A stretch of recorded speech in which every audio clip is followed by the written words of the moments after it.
telespectadores da TV Cidade Livre. Mais uma vez, Letras e Livros, apresentando autores, compositores, músicos, os artistas de Brasília, do Distrito Federal, do Cerrado, do Brasil e de onde os autores que nós conseguimos trazer aqui aceitaram o nosso convite. Hoje nós estamos com um grande amigo, um autor que tem aproximadamente 30 livros publicados, jornalista formado na UNB em 1970, Guido Heleno, que eu tenho alegria, inclusive, de ter tido um livro publicado, o qual ele prefaciou. Opa. Guido, seja bem-vindo à TV Cidade Livre, ao Letras e Livros. Eu que agradeço a oportunidade de estar falando aqui sobre, principalmente, livros, né? Muito mais do que de mim, porque eu acho que o livro é o melhor caminho, né? Hoje, inclusive, eu estava vendo um debate, uma notícia nos telejornais sobre a redução de pena dos presos que lerem, né? E alguns estados já adotaram isso e agora está se tentando dar uma orquestração jurídica, né? Mas é uma iniciativa louvável. O livro realmente continua sendo um elemento fundamental na cultura de qualquer povo, apesar das tecnologias. Pois é, Guido, você que tem aproximadamente 30 títulos, entre livros de ficção, poemas, técnicos, histórias em quadrinho, livros paradidáticos, diversas áreas você atua, além de trabalhar como revisor e ter prefaciado inúmeros autores. Quero só destacar que a maioria dos meus livros é composta por livros infantis e juvenis, né? A área que eu, inclusive, venho trabalhando há mais de 25 anos. E o livro infantil, que nós comemoramos agora no último dia 18 de abril, o seu dia, que é o aniversário do Monteiro Lobato, né? Eu tive a oportunidade de fazer uma das coisas muito importantes para quem trabalha nessa área de literatura infantil e juvenil, que é ter contato com crianças e jovens, né, que leram o livro, que estão entusiasmados, querendo conhecer o autor, querendo trocar informações sobre o que leram. No caso, o livro lá foi A Cobra Banguela, que é uma história que deu início à editora RHJ de Belo Horizonte. Conte-nos então, Guido, sobre a Cobra Banguela. Como é que foi que nasceu o livro A Cobra Banguela? A Cobra Banguela nasceu assim, ela já está saindo uma edição melhorada, né?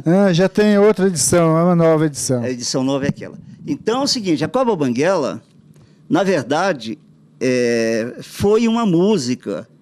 Foi não, ela continua sendo uma música com letra minha e música do Queijim, né? Que era do programa que tínhamos aqui em Brasília, chamado A Turma do Carrossel. Então, a Cobra Banguela era uma das músicas que se tocava durante o programa. E depois que eu publiquei um livro chamado A Minhoca Travessa, o editor perguntou-me se eu não teria uma história mais ou menos parecida com aquela. Quer dizer, naquela linha. Eu falei, olha, eu tenho uma letra de uma música. Então, o que aconteceu? O livro já saiu em 13ª edição, já mereceu, inclusive, uma readaptação com um novo ilustrador. Está se pensando fazer, inclusive, um áudio, que eles chamam de audiolivro, né? Para atender pessoas portadoras de deficiência. Auditiva? Não, auditiva visual. Ele vai ouvir, né? Visual. E é um livro que vem agradando as escolas, porque trata de uma questão, né, muito importante, que é a escovação. Agora, dos dentes, da higienização bucal. Só que ela é feita de uma maneira muito engraçada. Eu peguei uma cobra, né, para ser a personagem. E olha só, uma cobra que começa a perder os dentes. Mas, Guido, nós vamos falar bastante de todos os teus livros. Agora, como a tua linha é prioritária, ou seja, é literatura infantil e infanto-juvenil, o que te levou a escrever para crianças e adolescentes? Olha, o que me levou a escrever para crianças e adolescentes foi o fato de depois que eu me formei, ter ido trabalhar em São Paulo num projeto de televisão educativa, onde eu escrevia módulos educativos para criança, né, num projeto. Isso foi em que ano? Foi de 71 a 76. Em São Paulo? Em São Paulo. E, precisamente no INPE, em São José dos Campos. Né, e esse momento você era o governo Médici, né? Ai, meu caro. 1971 até 73, Médici, em seguida veio o Geisel. Deve ter sido. Eu sei que estávamos no INPE trabalhando quando recebemos a triste notícia de que o Vladimir Herzog, né, teria, entre aspas, suicidado, que agora, né, já comprovou-se que ele foi suicidado. O assassinato de Vladimir Herzog. E lá na equipe tinha um grande amigo dele, né, o Murilo Soares, que hoje é professor lá em Bauru, cujo livro, Ana Flor, Uma Noite, eu fiz o prefácio. E qual foi o primeiro livro infantil que você fez? O primeiro livro foi O Mistério dos Triângulos Amarelos. Esse livro, havia um concurso de literatura infantil chamado Fernando Quinaglia. E eu fiquei entre os 10 finalistas. Só para vocês terem ideia, depois dos 10 finalistas, tinha 10 menção honrosa. No grupo de baixo estava a Ana Maria Machado e a Ruth Rocha. Isso em que ano, Guido? Isso foi em 80, 79, 80. E a Estela Mares, né, que é outra escritora, ganhou o Jabuti o ano passado. Quantas edições também já foram feitas? O Mistério dos Triângulos Amarelos? O Mistério dos Triângulos Amarelos teve 7 edições pela Melhoramentos. Depois foi para a Tex Editora, no Rio de Janeiro, que é uma editora que parece que faliu, porque nunca mais prestaram conta, né? Mas esse livro tem uma história interessante. Quer dizer, eu ganhei um concurso, fui o finalista de um concurso, com prefácio. Na frente de grandes autores hoje, isso, reconhecidos, né, com uma apresentação maravilhosa aí de uma das juradas. E eu mandei para uma editora que devolveu o livro, falando assim: o livro é muito bom, mas as crianças não vão entender. Aí, passado um pouco tempo, eu estava aqui na Feira do Livro, eu, Jô Oliveira e o Ziraldo. Aí eu contei a história para o Ziraldo falou assim: Guido, manda para Melhoramentos, não precisa nem citar meu nome. Se realmente o livro tiver qualidade literária, eles vão editar. E não deu outro, o livro foi editado, quer dizer, a editora, outra, que eu não vou citar o nome por questões éticas, né, cuja psicóloga que selecionava os livros, que disse que o livro não seria entendido para as crianças, e errou, porque eu já fui em escola, por exemplo, aqui no Cruzeiro, que eles decoraram a escola todinha com triângulos amarelos, que é a história basicamente... Qual é a história O Mistério dos Triângulos Amarelos? A história é a seguinte, quer dizer, quase como a maioria das histórias que eu escrevo, eu busco o tema ao meu redor, na vida. Eu estava uma vez viajando, numa viagem a serviço, que eu trabalhava com comunicação rural, em uma cidade interior, acho que de Pernambuco, num dia à tarde, aquele calor danado, e eu saí do restaurante, passei pelos fundos de uma escola e vi alguns triângulos riscados a giz, não eram amarelos. Mas aí me veio a ideia, né? Assim, poxa, quem fez esses triângulos? E se esses triângulos tivessem alguma coisa por trás disso? Ele nasceu em Pernambuco. Hã?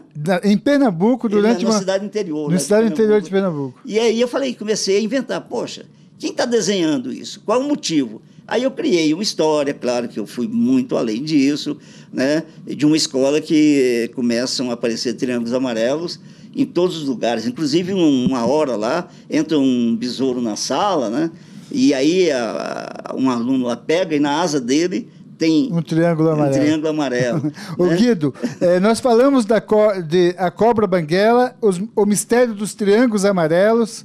Quantos livros infantis você já publicou? Uns 15, né? 15 e por várias editoras? Várias editoras. RHJ, Melhoramentos, tem a Casa do Some que não está aqui, com a FTD, né? Zé Olímpio, eu tenho a Lenda da Noite, que agora teve uma edição renovada, não sei se eu trouxe aqui. Não, a Lenda da Noite eu acho que não está aqui. Como não está? Está. A Lenda da Noite. Essa aqui foi da José Olímpio Editora, sim. Esse livro foi o primeiro livro que o Jô Oliveira, o grande ilustrador nacional, premiado várias vezes como, por exemplo, o melhor selo do mundo, né? O Jô Oliveira tinha voltado da Europa e aí eu fiquei conhecendo ele e ele falou de um projeto e eu adorei, que era o seguinte: fazer uma série de livros que contassem lendas sul-americanas, e começaríamos por uma brasileira. Aí tinha a lenda dos Incas, que eu pesquisei, e lendas de todos os países sul-americanos. Só que a editora que iria publicar esse livro em Portugal, coisa que eu não sabia que acontecia por lá também, faliu. Aí nós trouxemos os fotolitos e a Zé Olímpio publicou o livro. Ô Guido, você já teve 15 livros infantis publicados, com várias editoras. E como é a sua relação com as editoras? Porque é comum alguns editores... Só acrescendo uma coisa. Todos os meus livros não ficaram na primeira edição. Quer dizer, tem livro em 12ª, 13ª, 8ª, né? Então, para mim é uma grande alegria ver... Mas as editoras, elas cumprem, elas têm feito inúmeras edições, mas você tem garantido, assegurado o recebimento de todas as publicações? Isso aí é uma questão bastante intrigante, né? E angustiante, porque quando um livro é reeditado, as editoras têm um custo menor, porque o fotolito já está pronto, né? Mas muitas editoras ainda encaram o seguinte: bem, ele já recebeu o dinheiro da primeira edição, então, aí, infelizmente, decai, né? Então... Você, então, tem enfrentado esse problema com as editoras? Eu não, todos os escritores brasileiros. E você se considera, então, como lesado? Não, eu não diria lesado. O que acontece é o seguinte: eu fui júri da Fundação Nacional do Livro Infantil e Juvenil, representante em Brasília, eu e a Lígia Cadematori, durante quase 8 anos. Então, todo livro que era lançado, que as editoras consideravam os melhores, mandava para os jurados, né? Então, eu recebia por ano, tipo, meia tonelada de livros. Então, eu vi o seguinte, e vejo que a coisa continua, que as editoras preferem lançar autores que publicam um título, um ano, que nem vende aquilo, eu não sei, eu acho que eu não diria uma miopia editorial, né? Ao invés de valorizar aqueles escritores que estão alcançando o mercado, dando retorno. Mas há interesse das editoras efetivamente em apoiar os melhores autores ou apenas aqueles autores que escrevem segundo os interesses do mercado? Olha, o grande lance nisso tudo é você conseguir conciliar em fazer um livro que tenha grande aceitação pelo público e, ao mesmo tempo, que tenha qualidade literária. E qualidade literária aí não é só uma edição bem feita, bem ilustrada. É o tema também. O conteúdo. Mas, Guido, nós estamos aqui encerrando o nosso bloco, o primeiro bloco do Letras e Livros. Vamos fazer um pequeno intervalo. Continue conosco. Logo mais continuaremos aqui no Letras e Livros com Guido Heleno.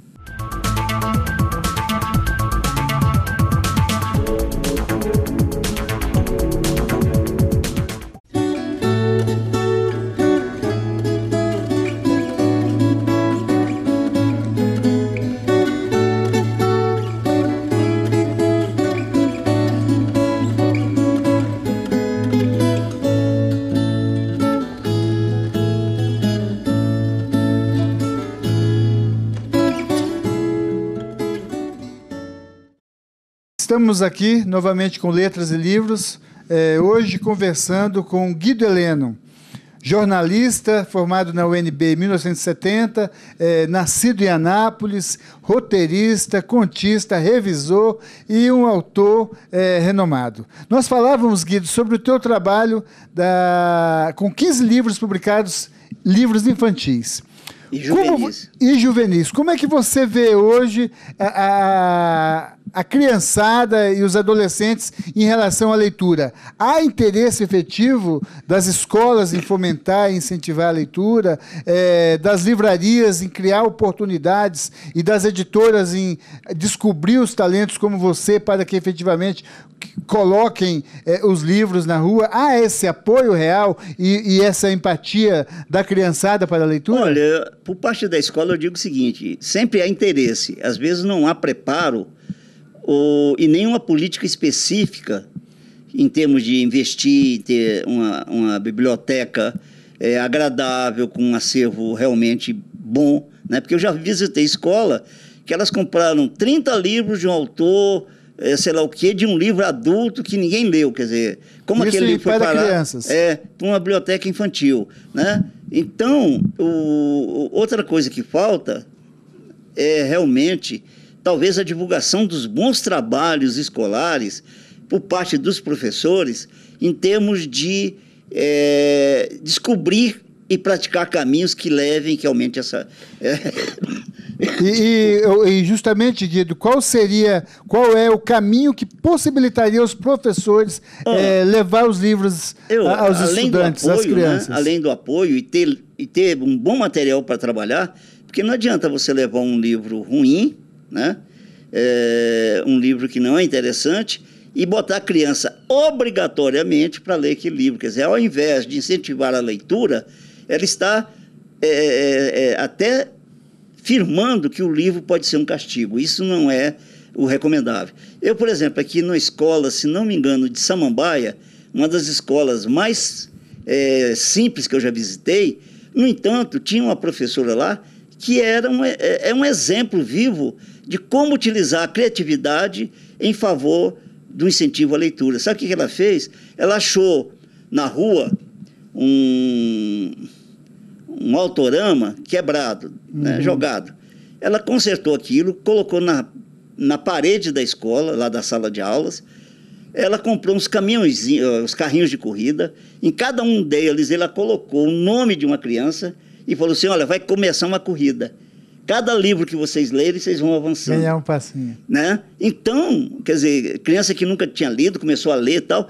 E aí é que vem a coisa mais importante. Ela falou assim, Guido, se eu tirar hoje esse autorama da parede, esses carrinhos, não vai diminuir em nada a frequência da criançada à biblioteca.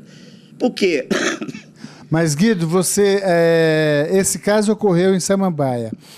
Mas, no geral, você acha que, atualmente, comparando com alguns anos atrás, ou mesmo décadas passadas, houve um aumento, um crescimento ou uma diminuição da leitura infanto-juvenil? Olha, há vários indicativos, né, que dizem que realmente é um mercado em ascensão.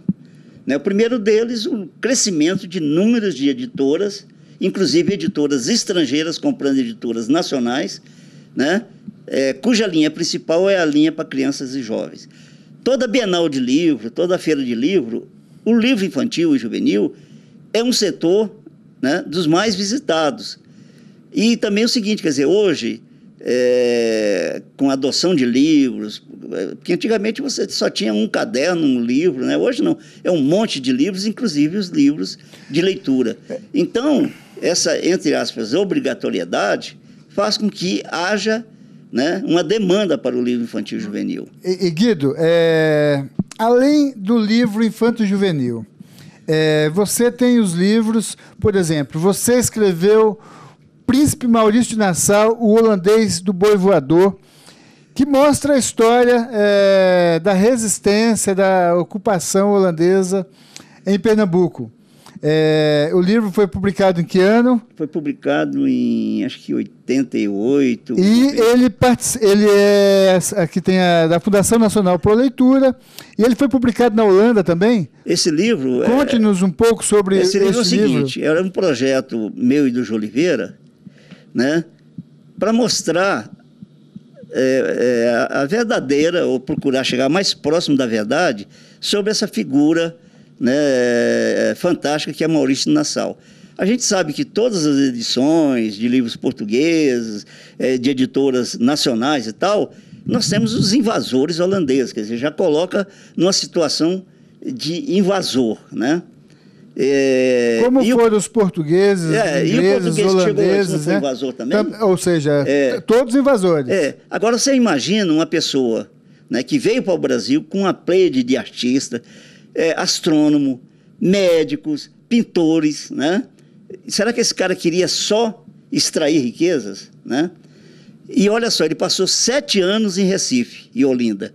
Ele, naquela época, implantou os 2 mais luxuosos castelos de todas as Américas, né? Nem nos Estados Unidos tinha castelo daquele jeito, quer dizer, 1637 por aí.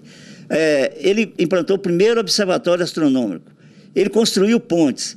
Ele fez em 7 anos, naquela época, né, o que hoje 17. Um político em 8 anos, com toda a verba, com toda a tecnologia, não consegue fazer no período de gestão dele.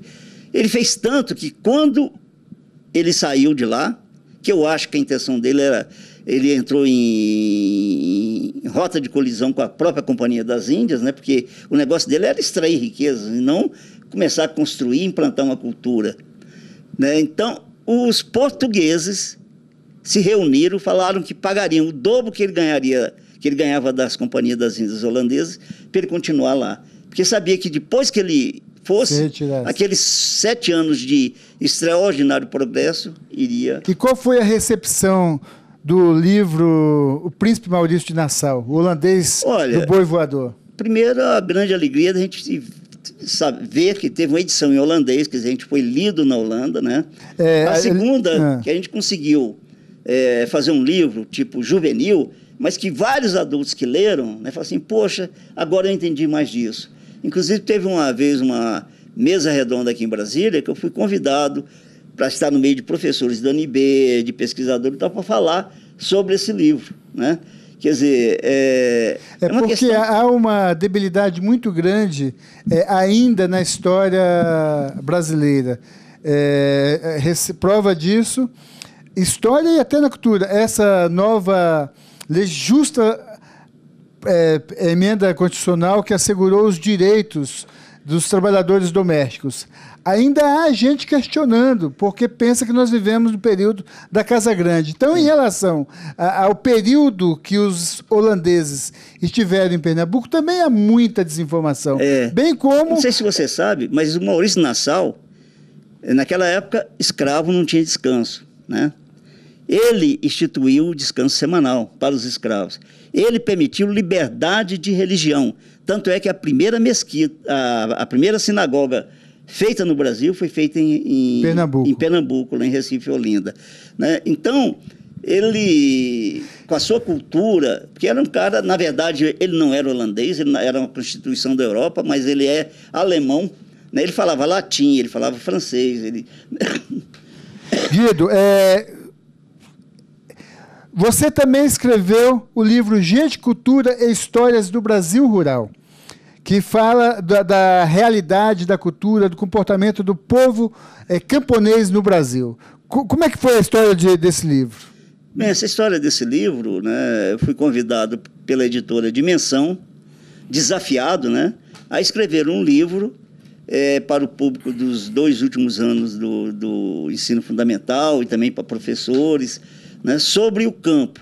Porque pouco se conhece sobre o meio rural no Brasil, infelizmente é isso, né? Então, o que eu fiz? Eu comecei a pesquisar desde o chamado descobrimento do Brasil, em 1500, vendo como as terras rurais foram ocupadas de lá até agora, né? A questão, por exemplo, da Tratado de Tordesilhas foi a primeira indicação e a primeira realidade que já transformou a cultura brasileira na cultura dos latifúndios, né? Por exemplo, o que aconteceu com o oeste americano, né? Os colonizadores ganhavam glebas iguais. Uma reforma agrária, né? Antecipando... Foi a reforma agrária norte-americana. Da doação da terra. Aqui não. Eram tão imensas que das 15, 16 capitanias, só 2, né? Só São Vicente, a de Pernambuco e tal, e depois mais algumas que conseguiram avançar. Tanto é que eles eliminaram... Então, enquanto lá nos Estados Unidos fizeram a reforma agrária naquele período, pode-se dizer, aqui eles implantaram o latifúndio com as capitanias hereditárias. Portugal, né, o reinado lá, a coroa portuguesa, achou que, distribuindo para os amigos deles, né, tinha, entre aspas, uma obrigatoriedade de colonizar. Mas como é que o cara ia... O cara nem vinha aqui. A TV comunitária, através do programa Letras e Livros, está aberta e sempre disposta a colaborar com esse debate. Como que os interessados podem... você tem disponibilidade para fazer palestra em escolas? Como as pessoas podem entrar em contato contigo? Telefone, e-mail, site? Qual o endereço? Bem, eu tenho o e-mail, né? Tem um blog. Qual é o e-mail? É Guido30, em algarismo, né? Porque 30 não é minha idade, eu sou mais jovem do que isso. É o dia do meu nascimento, @gmail.com, né? Guido30@gmail.com, né? Tenho também telefone de contato, por exemplo, você celular. 9907 4037. 9907 4037. E eu tenho ido muito às escolas, como fiz agora na última quinta-feira, né? E isso aí é muito bom para o escritor, porque ele ter contato com o público que leu, né? Porque é outra coisa, né? Porque a criança e o jovem, ao contrário dos adultos, ele é um público muito honesto. Quer dizer, quando ele não gosta, ele não gosta, né? Agora, quando ele gosta, ele te recebe. Quer dizer, eu já fui em escola que tiveram que chamar a patrulha lá para me tirar, porque eu fui encurralado no canto, as crianças querendo autógrafo, né? Mas isso é muito bom. Guido, veja só, é uma alegria estar aqui conversando com você. Além da disponibilidade do teu endereço, se as pessoas quiserem hoje comprar os teus livros, procurar e encontrar em quais livrarias, como tem que proceder? Aonde localiza? Olha, geralmente, por exemplo, os livros da RHJ, a RHJ tem uma distribuidora e livraria quase que em frente ao CEUB, aqui na Zanorte, né? Certo. Na Arco-Íris, distribuidora, também tem vários, e outras livrarias por aí. Infelizmente, por exemplo, a professora que me convidou na última quinta-feira, ela falou que ligou para várias editoras, livrarias, né? Procurando o livro da Cobra Banguela, e só tinha um exemplar na Saraiva, né? Quer dizer, e aí você pergunta por quê? Aí vem com não é desculpa, seria até um motivo de orgulho, né? Fala assim, não, é que a gente pediu uns exemplares e já venderam. Aí eles pedem 3 exemplares, 4 exemplares, quando não é um autor chamado best-seller e principalmente estrangeiro, né? Que é uma coisa também que eu gostaria que se tivesse espaço de tocar, que é o seguinte, vamos... muitas escolas, né? Principalmente escolas particulares, elas são acionadas por editoras que tem muitos livros traduzidos, né? Então, inclusive, uma professora de São Paulo, ela falou assim, olha, na minha biblioteca do interior de São Paulo, lá, de uma cidade que eu não vou dizer o nome, a maioria dos livros é de livros traduzidos. Quer dizer, mas os autores que escrevem sobre a cultura brasileira não tem espaço. Não tem espaço. Mas quem é o responsável por isso? Os diretores ou os professores da língua portuguesa ou as editoras juntos com os diretores? É um trabalho assim investigado, eu acho. Vamos construir essa história, então. O que eu acho é o seguinte, por exemplo, o MEC com seus programas, né, de mandar livros para as bibliotecas escolares, de incentivar a leitura, fornecendo livros para as bibliotecas e tal, eles têm veiculados, eles têm proporcionado um grande caminho para o autor nacional. E muitos estados também costumam comprar livros de autores do seu estado para mandar para as escolas. Quer dizer, é uma atitude louvável, porque, primeiro, é uma maneira... E aqui no Distrito Federal isso não está acontecendo? Olha, aqui no Distrito Federal houve um projeto muito bom na época do Cristóvão, que chamava Leitor Criador. O que era isso? As escolas recebiam a lista de livros de autores de Brasília e eles escolhiam, e depois que escolhiam, que trabalhavam o livro, que a criança, a partir do livro, criava, por isso que era leitor-criador. Por exemplo, teve escola que, a partir de um livro meu, fez uma peça de teatro, outras fez um rap, outras fez um teatro de boneco, né? Outra reescreveu a história. Esse assunto que dá um novo programa. Nós estamos aqui encerrando o nosso tempo. Eu peço que você... a gente agradece a tua presença. Certo. Olha, o que eu tenho a dizer é o seguinte... o Mário Quintana tem uma frase lapidar sobre o livro e a leitura, né? Já bem conhecida, que ele diz o seguinte: analfabeto não é aquele que não sabe ler, é aquele que, sabendo ler, não lê. Então, letras e livros têm essa proposta, justamente, apresentar nossos autores, a nossa cultura, divulgar o trabalho realmente que tem a ver com a nossa identidade, com o cerne do nosso sentimento, do nosso coração. Letras e Livros tem o apoio cultural da Tesauros, editora, a TV Comunitária é responsável pelo programa, junto aqui com toda a equipe, e continue conosco na TV Cidade Livre. Muito obrigado.